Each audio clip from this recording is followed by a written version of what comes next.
Hey everyone, so we all know that feeling of getting counterpicked in mid and the matchup just feels unwinnable.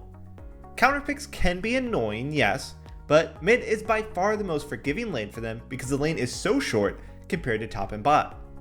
If you go into a game with the right game plan, you can easily go even or win the lane. To show you an example, we're going to break down a game where Faker is playing Sylas versus Cassiopeia. The concepts in this video will apply to any champion though. First, let's break down the matchup. Sylas is an AP bruiser versus Cass, an AP control mage. Cass has more wave clear than Sylas by a decent amount and has the ranged advantage. Sylas wins in burst trades while Cass wins all ins if she lands her W or Q. This matchup is Cassio favored because if Sylas tries to go in with his E, Cassio puts her W on him and runs him down since Sylas can't actually kill the Cass with one rotation of abilities. Faker's game plan for this game will be the following. Mission 1. Let the wave push. It's a melee versus ranged matchup and Sylas has a wave clear disadvantage, so he has to let the wave push or he will get harassed hard at level 1. Mission 2. Stay healthy. This is a standard mission for melee versus ranged. It's important to not lose too much HP for CS. Mission 3. Look for burst trades. Sylas wins burst trades, so he needs to be able to go for them without getting all in. We will see how Faker does this soon. Alright, we have the game plan, let's get into the gameplay. At the start of the game, we have something that's going to change the dynamic big time for both mids. A level 1 fight happens where Faker and the Cassio both get a kill, use flash, and TP back to lane. Let's talk about how this changes things before we get into the lane phase. First off, both laners have a specific use for their TP in this kind of lane. Since Sylas is in a counter matchup, his TP can basically be a get out of jail free card if he takes too much damage when going for last hits. Because he doesn't have it now, mission 2 is really important. He's going to have to give up more CS than before since he can't just TP back to lane with full health and potions. For Cassio, she wants to pressure Sylas to try and get an early lead, but since Cassio's E costs a lot of mana, she will run out fast. If she runs out and doesn't have TP, it can be hard for her to get a good reset, so she would recall with enough gold to buy tier, then TP back to lane. So let's see how things play out without TP.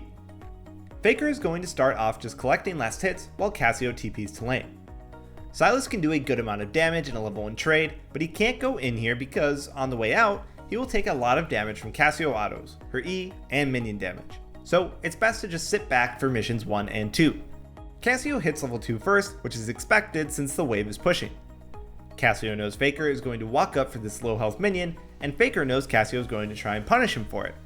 This is what separates Faker from a lot of other mid laners though. If it was me, I would just give this one minion since the risk of getting hit by a Cassio Q and multiple E's isn't worth the reward of one melee minion to me. But Faker walks up and then to the side, perfectly dodging Cassio Q so he doesn't get punished. After that, he's playing safe collecting last hits while working on missions 1 and 2 until his jungler Poppy comes for a level 2 gank. Poppy doesn't really do much to the cast and a lot of players here would just back off since the gank obviously failed. But Faker does something very important here and takes advantage of Cassio using Q on Poppy. This is a similar concept important to any lane on any champion, playing around important cooldowns. Everyone knows that Cassio does hardly any damage unless you're poisoned by her W or Q. So, since Cassio used Q on Poppy, Faker went in with his E to chunk her out. Then, on the way out, he knows Cassio Q is coming back up, and as soon as it is, he dodges to the side so she can't get any follow-up damage. Now, this is an advanced concept to really take your laning to the next level, but it comes with a ton of practice and just playing the game a lot. Faker can do this because he knows the cooldowns of Cassio very well, so he knew when her Q would be coming up and was prepared to dodge right away. Do you know the cooldown of Cassio Q?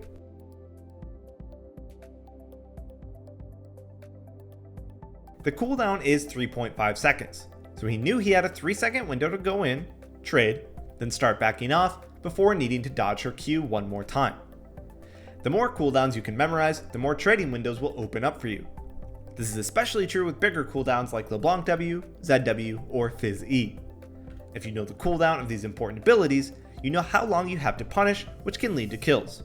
Anyways, after that, let's look at the state of the lane. Cassio is half health with very little mana. Normally, she would have TP here, so she could use the last bit of her mana to shove the wave, then reset and TP back. Because she doesn't have it, she's in a tricky spot. She needs to somehow crash the wave onto the tower so she can recall, but Faker knows this and isn't going to let it happen. Let's see how this plays out.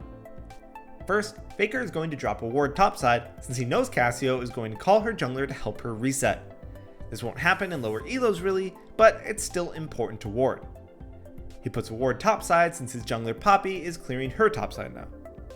Anyways, the wave is frozen, and Cassio is very scared to walk up, so Faker is using his pressure to zone her off the wave just by walking at her. He knows she doesn't have enough mana to kill him right now.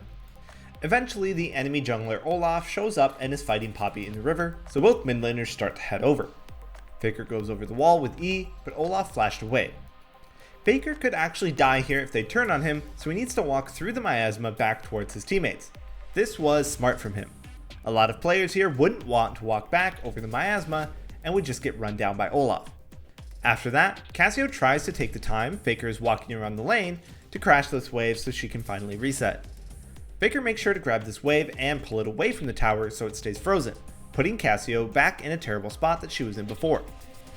In high elo, like we talked about before, we know Cassio is going to spam ping her jungler here to help her break this freeze. In lower elos, this won't happen, so you can simply just win the lane here. The enemy laner will just reset and probably won't even know the lane is in a bad spot for them. If the enemy recalls and the wave is frozen like this, they lose a ton of CS on the way back to lane. But anyways, Faker keeps the wave frozen, so Cassio is forced to stay in lane. Faker knows he can just all in her at any time, but he also knows Cassio's jungler has to be near. He goes for a really smart trade here, just walking at Cassio and using W and Q, then ease away as soon as Olaf shows up, dodging the Cassio W and Olaf axe. This was really well played because most players would just engage using their E onto the Cassio, then she would put miasma down and they would die to Olaf. This is something you can do on almost any champion with mobility though. For example, as Fizz, Faker could just Q and W, then save E to get away and not engage with. On the Blanc, he could just walk up and use chain and Q and save W in case Olaf shows up. But because Olaf is here, he breaks the freeze, which gives Cassio the chance to recall. Faker has to figure out how to get his own recall now with Sylas's really weak wave clear. He's going to show us a really important wave control concept for these situations. The wave is going to crash on the tower here while the next wave shows up. Since this wave is still on the tower, he's not going to try and kill these minions really fast.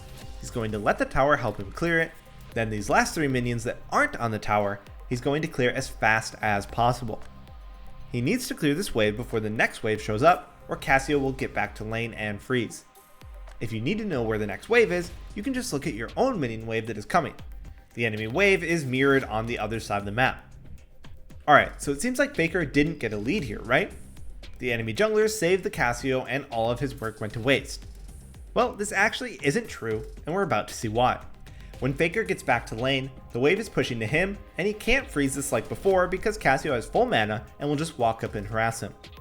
Also, the wave's huge and will do a ton of damage to him, so he's just going to let it crash on the tower.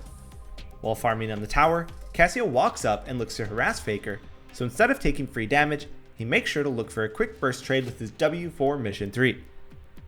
After that, Cassio leaves to help her jungler with Dragon, but she's only level 5 and Faker just hit 6. This is because Cassio's jungler shared a lot of experience with her earlier when he came to break the freeze, so Faker got an experience lead. Let's see how important it was. So Faker heads down to Dragon and goes onto Cass, steals her ult, and one-shots her. His teammate died to the enemy Ezreal though, so he comes around to cut them off, getting the kill on him too. Sylas snowballs insanely hard because of the presence of mind stacks that he gets along with the crazy healing on his W, so this lane is over. This double kill wouldn't have been possible if Cassio was level 6 and had her ult. Alright, let's do a quick recap before closing this one out. Before laning started, both Faker and Cassio got 1 kill, used flash, and had to TP back to lane. Because of this, they both wouldn't be able to use TP to refill on potions and mana like normal. This ended up being very important because Cassio wasted a lot of her mana harassing Poppy when she ganked at level 2, while Faker chunked her to half health. Because of this, Faker was able to freeze the lane, forcing the enemy jungler to come break the freeze and share a lot of experience with Cassio. After they both reset, Faker came back to lane and hit level 6 before Cassio, and used that level advantage to win the dragon fight for his team, netting him a double kill and closing out the lane. By the way, we released some crazy guides over at skillcapped which are exclusive only to our subscribers. We have over 700 guides covering everything you need to know to rapidly improve. We also send our challengers into elo hell every week to see how they climb out of the most extreme scenarios with the worst teammates imaginable, all wrapped up into courses that you can watch right away. Oh, and if you don't significantly improve while using skillcapped, you get a full refund. So what are you waiting for? Sign up today and escape elo hell. Alright guys, that's going to be it for this one. We hope you enjoyed and thanks for watching.